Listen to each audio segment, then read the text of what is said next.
Whoa! Jeff and Jeremy in the morning. How pathetic can some people be? When I was in high school, I was on the wrestling team. I also played the clarinet in the band. Yeah, I know. The guys on the team made fun of me, especially my best friend. He was a black guy. He's one of those guys who would just get a hold of something and never let you forget it, you know? Look at Greg, man. Greg played a flute. It's a clarinet, Huey. It's a flute, Greg. You a flute man. Look at little flute man, Greg. Flute your flute, Greg. Little flute man, Greg. Flute your flute man, Greg. We'd be on the bus going to a match. You'd be real quiet, and all of a sudden you hear, hop, 2, 3, 4. What the hell we fighting for? Flute man. My friend Nick got it worse, man. Nick was one of those guys. He had like high shoulders. He looked like a turtle. Huey called him No Neck Nick. Look at Nick, man. Nick ain't got no neck. Where your neck at, Nick? No neck, Nick. No neck, Nick, neck, patty, whack, get a dog a bone. But it can't be no neck bone, because Nick ain't got no neck. Where your neck at, Nick? The foot bone is connected to the knee bone, is connected to the hip bone, is connected right to the head bone, because there ain't no neck bone, because Nick ain't got no neck. If Nick put on a turtleneck, he would be blind. Dumbass of the day. 93.3 KZOZ. That was the best part about being in extracurricular activities. I did tennis, basketball, and chorus. But the long bus rides in high school were where all the entertainment was. Oh, yeah. And if you played like a non-conference opponent and you had to go really far, that was even much better. You know, like it was like, I remember we had to go to Monroe to play a game, which is not that far, but when you're a kid, it was really far. And it was about an hour and 15 minutes away from where we lived. And that ride up there, man, that was so much fun because everybody's just jazzing everybody and being mean and being harsh and being...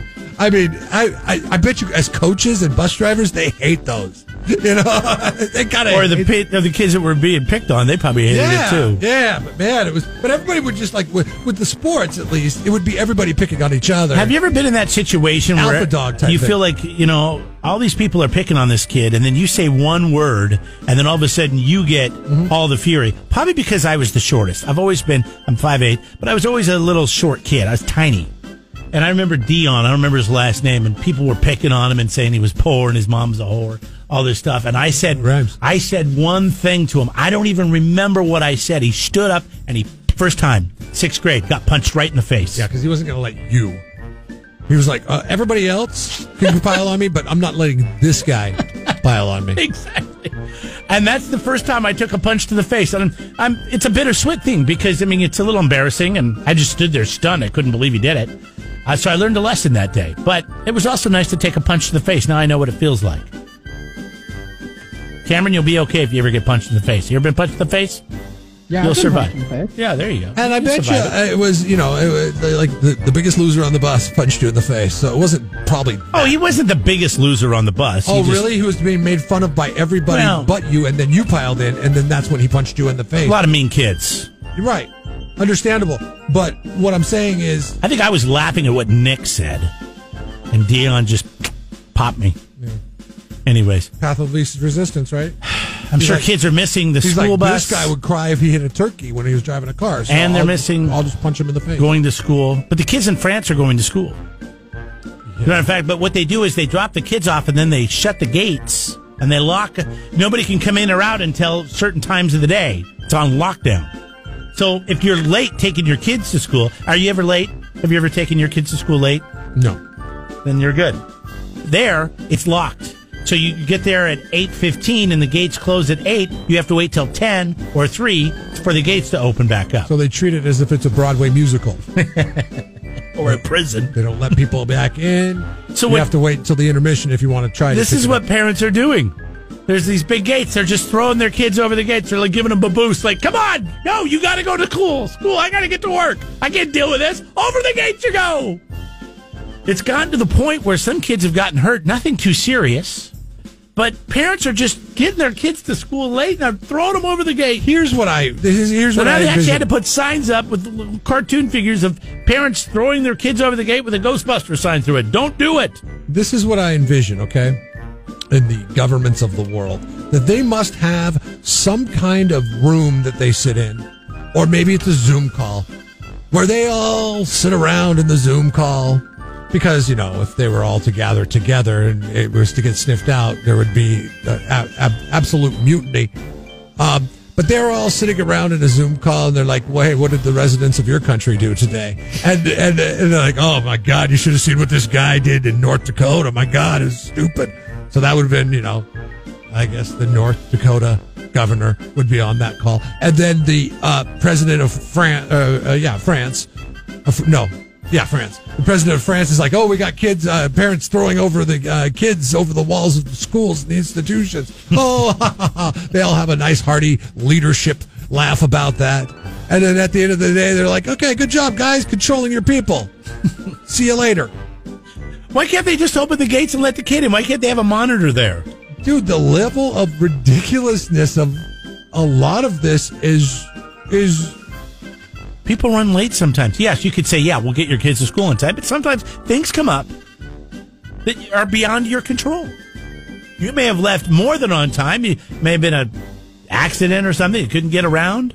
Who knows? It might end up all being beyond our control because we will be under control. Exactly. But in the meantime, kids are getting hurt because their parents are just throwing them over a gate. I don't know. I mean, I kind of felt like going into this, I was going to give the parents dumbass of the day because they're throwing their kids over the gate. But I kind of get it. Like, you got to get to work. How about the school? Just open the gate. Yeah, just open them up. Yeah, you know what? We're going to tell the French schools that are on lockdown. Let the kids in, man. Congratulations. You're Jeff and Jeremy's Dumbass of the Day. 93.3 KZOZ. Don't be a dummy when it comes to your landscape supplies. Go to Peterson U-Cart on Gusta Road, just north of Quickie Car Wash in Atascadero. We load, U-Cart, you save.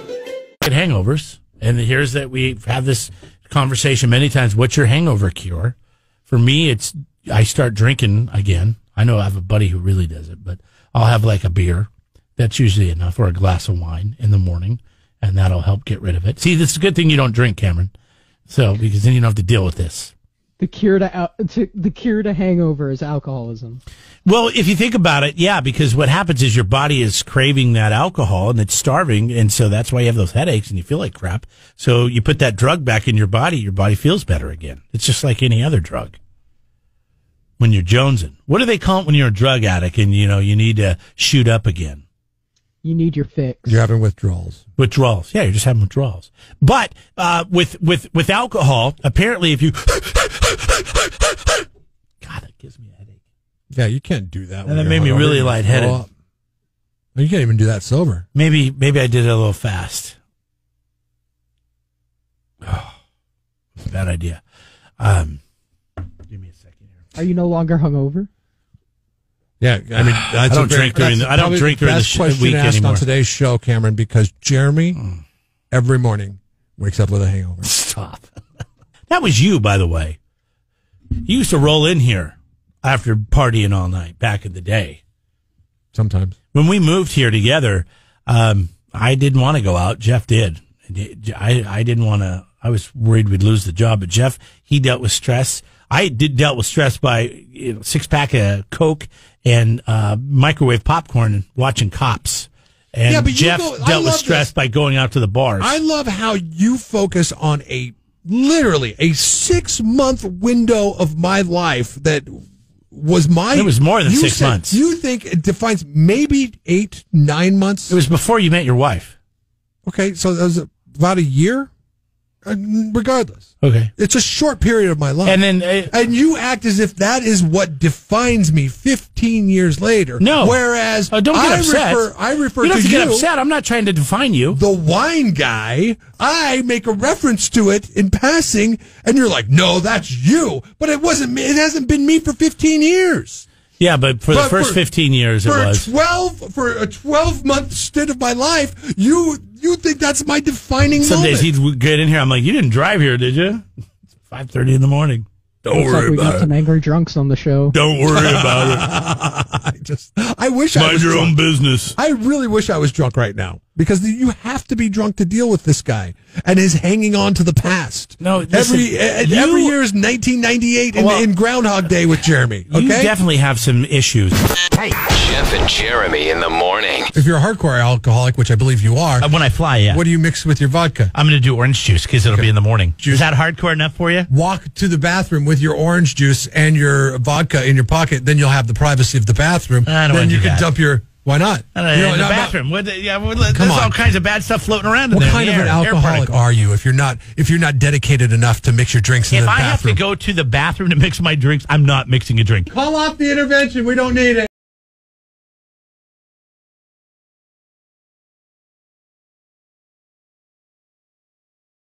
We're sitting out in we call it the bullpen. We got our coffee out there, our kitchen. And I see this story, and I'm like, hey, Jeff, Alec Baldwin, Kelsey Grammer are going to be doing a sitcom together. I go, you know what? You get Alec Baldwin, Kelsey Grammer, and your favorite Modern Family former executive producer, whatever. His name's Chris Lloyd that did Modern Family, which is one of your favorites. Brilliant, yes. He's doing a new sitcom, and he's like, I mean, I don't care about Alec Baldwin either. I don't like Alec Baldwin. I But don't Kelsey like Grammer, Frasier, come on. That's and Jeff says, not even in my top 5, and I'm thinking, God, it might be in my top 5. It's definitely in my top 10. Love Frasier. So then Pepper, who's sitting out there, what did you say? He heard me. I said not even top 5. No way. No, not Frasier. I mean, come on. Thank you for wearing a mask in here. I'm very afraid that you might. I don't even know what my top 5 is. I wear my mask as soon as I walk out of my office. I know you do. I'm just teasing you. And we are not anti-mask over here. I don't want you to get that feeling at all, just because we're not wearing them. We're just pro comfort. I just don't leave the studio, so I don't have to put it on. It's part of my face now. I don't even know the difference. But if you got a good one, you roll with it. You have the good one, the ones that you like. All right. Before we start, I want to hear the kids. All right. Cameron is our intern. He's at his home in Paso. I want to hear your top 3, top 5, if you have 5. Cameron, go ahead. Sitcoms. Okay. Ones I've been watching recently is The Good Place. No, these are your top 5 of all time. This isn't just recently. So yeah, I know. Okay, that's what Place. I'm saying, man. Good One Place. I've been watching recently that I like, that I'm really been enjoying, is The Good Place. All right. An amazing one is Community. I love the Venture Brothers, and that 70s show holds a nice place in my heart. So 70s show, Community, Good Place. Do you have any others? Arrested Development. Okay. And that's fine. That's all I got. Okay, that's fine. Does anybody have any of those shows on their list? Nope. No? Okay. You were shaking your head. I was like, you got to say something, right? I mean, I think 70s Show and Arrested Development are honorable mention. Yes, I really like both of those too. I've never liked 70s Show. Really? I thought it was kind of overrated, but that's fine. My wife kind of got me into that because she was watching. I thought, that's pretty fun. They're both better than Frasier. 70s Show and Arrested Development? No. Probably. No. More important, definitely. No, I don't think Arrested Development is better than Frasier. Arrested Development. Yeah. You see, the problem is after the 3rd season, I just got so tired of it. It was just, I don't know. So I love the first 3 seasons, and then I just thought they kind of ran out of gas. Well, the Netflix seasons are pretty terrible. I don't really count Not those. as good as but it's still great. It's still great. Does Curb Your Enthusiasm count as a sitcom? Yes. Yeah. Okay. Yeah. Well, that's number 1 then for me. Do you want me to go next? Yeah, we're just doing our top 5. Go ahead, Jeff. Office, Parks and Rec. Everybody loves Raymond. Number 5, I'm going to go to first because I'm going to catch flack for 4, and I want you guys' comments on that. Number 5 is Modern Family. Number 4, and you can't deny it, even though the devil was involved. The Cosby Show was a great sitcom. It was a great sitcom. Hashtag too soon. I know, but I seriously would watch hours and hours of the Cosby Show before they pulled it off of everywhere. Because See, this is the problem with the Cosby Show for me. It was so long ago. I was a little kid when I watched that show. Yeah, but I was a teenager, maybe at best 13. I mean, I stopped watching it when it went away. But before we learned what a creep Bill Cosby was, it held up because I would go back and I would watch. You and your wife go back and watch the Golden Girls. Yeah. I mean, you guys watch weird old sitcoms. I didn't write that down. Golden Girls. Golden Girls is great. Not better than Frasier. No way. It is. Golden Girls is better than Frasier. Yeah, because there's no continuity to that show. It's just a you're new right. damn show every time, and I don't like that. That's the problem. That's the only problem. Knock. And that's all right, I want to hear sitcoms Peppers, in the but I'm 80s. going to give mine real quick. I'm throwing Curb out because you're right. That's an HBO show. So It doesn't good. count. So good. I'm going to go. Boy, it's tough for me here. Seinfeld or The Office is my number one. I'll go Seinfeld, Office, then Frasier, Parks and Rec, and Raymond. Frasier did make your top 5 as number 3? At number 4. Oh, so you have 6. Your top 5 was actually 6. You just did I? Hold on, Seinfeld, Office. I was trying to figure out. I was like, I think he said 6. I was trying to sneak it in. That's all right. Everybody loves math. That's I your think thing. I liked Frasier better than I liked Parks and Rec. No. Yeah. No, maybe Parks and Rec. I don't know. It's tough. Parks and Rec is good, but it's basically The Office in a different setting. Yeah, but it's different. The Office has to be in the top 5. It's not my number 1. Okay. My number 5, Big Bang Theory. Oh my God! I know. I knew you were going to say that. I know. You might say that. I don't get it. I just don't get it. I tried on 3 different occasions, and I was like, I don't get $1 million an episode. They were doing something. I know. Right. Oh, I know. There's Same a with lot their of friends. there's a lot of dumb people out there. Here's an old school one that Simple. Old school peeps will love this one. Number 4, MASH. Oh, see, yeah, that's too. It's not really a I liked MASH. Not oh, good. Yeah, not necessarily depressing. a sitcom, but it was so depressing to watch. It was brilliant, though. And they had these themes in MASH that were never watched it. You would feel like it was deep. It was too deep. Yeah. To be not necessarily. It used your brain too hard. Yeah, not necessarily a comedy all the time. So it's something. I mean, you can go get it on somewhere. I'm sure. I should do it. Huh? We're talking about best shows all time. Though. Yeah. It's got to be in there. 3 is The Office. 2, Cheers.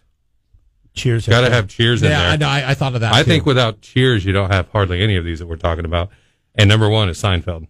Yeah, just not even close. Seinfeld is so great. One that I left out. I probably put in there over either Modern Family or The Cosby Show because Office, Parks and Rec, and Raymond are slam dunks for me.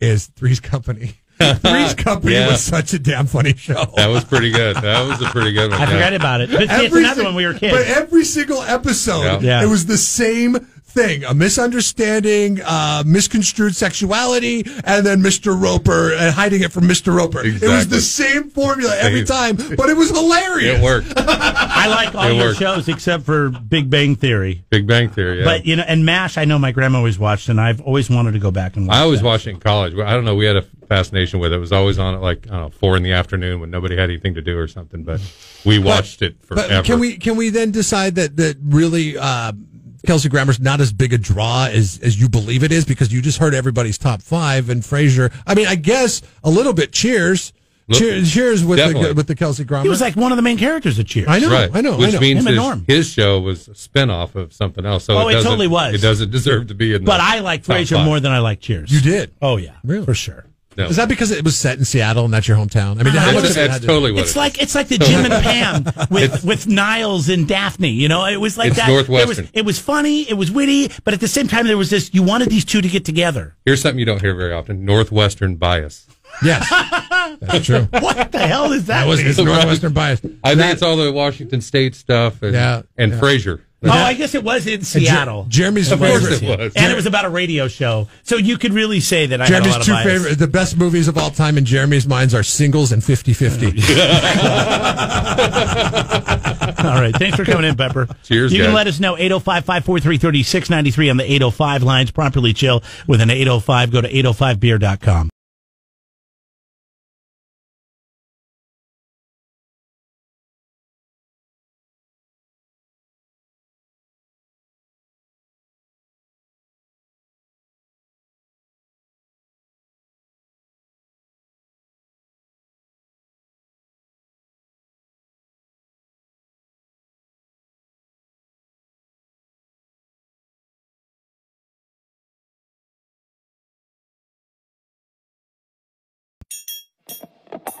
Subscribe to the Jeff and Jeremy podcast now on Apple Podcasts, Spotify, Google, and YouTube. It's your Central Coast commute-friendly podcast.